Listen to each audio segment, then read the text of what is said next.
It's 4:30 in the morning mga guys. Maayong buntag, good morning ug magandang umaga sa lahat diyan. Karon magluto ta og sayo sa sudan para sa atong estudyante og trabahante mga guys. So mag-prepare ko kay akong lutoon karon nga sudan guys. Magbasoy ko syempre ang among paboritong utan ang basoy.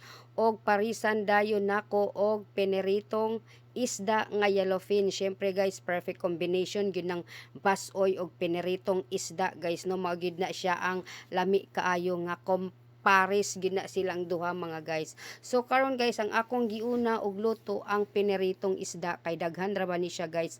Kaning isda ang akong gipalit bali duha ni ka kilo yellowfin ni nga dagko din gi-slice dayon nako guys. So while nagprito ko og isda guys, nagprepare pod ko para sa ako ang basoyon.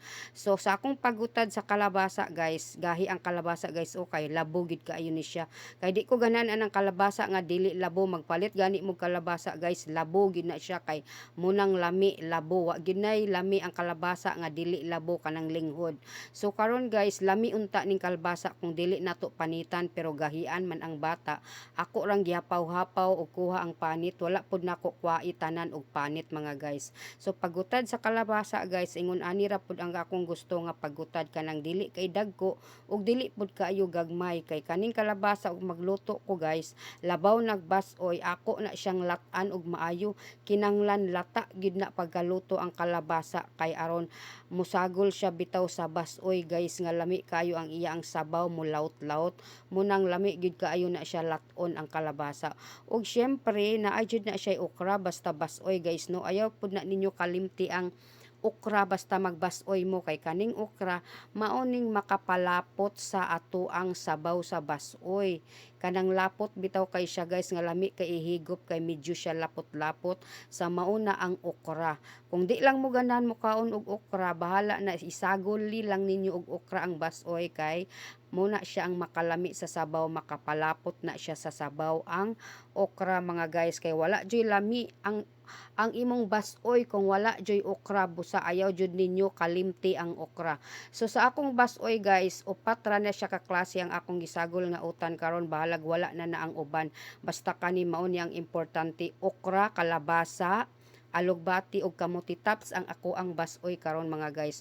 Ug kaning ulo guys, ako pud na siyang isagol sa basoy, giprito nako daan, aya nako siya isagol sa basoy kay lami man pud ng basoy guys, nga butangan bitaw nimo piniritog ibabaw kanang nahuman na siya gluto ba, kanang nahuman na agluto ang basoy, ready na nimo haunon, tapos imo dayon nang ilunod ang pinirito sa ibabaw sa basoy.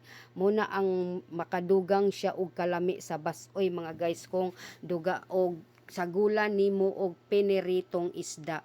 So karon guys, ako nang gitungtong ang kalabasa para sa basoy kay mao maning dugay malata, kay medyo gahi mo ning una gyud nato ang kalabasa og ang iya ang tanglad.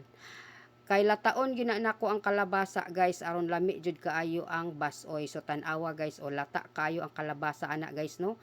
Lami kay ang sabaw guys, kay galatab-latab ra na ang sabaw sa basoy guys. Lamian na din kay ihigop ana guys. Oh, syempre naa jud na siya sawsawan nga combination, kay syempre na penerito, so nagi sawsawan guys. Og dili mawala ang kamuti sa among lamisa, kay nganuman mauna ang akong gi-alternate sa rice.